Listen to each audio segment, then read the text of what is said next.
In this video, I'm going to show you how you can change your name on Cash App.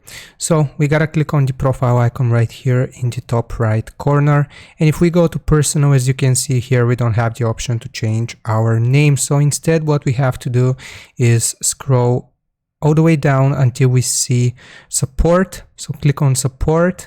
Then from here, how can we help? You need to select account and settings, and then scroll all the way down until you see this updating your legal name. So click on it. As you can see right here, it will tell you that Cash App collects your legal name at the account creation process.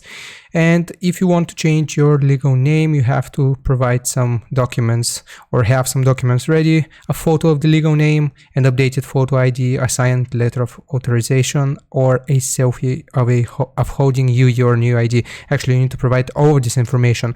So from here, what we got to do is click on chat and somebody should contact you. You can tell them that you want to change or update your account's information, and then they will walk you through the process and confirm everything, that if everything is correct, and you will be able to update your name on Cash App and change it. So hope this was helpful. Don't forget to like and sub, and I'll see you next time.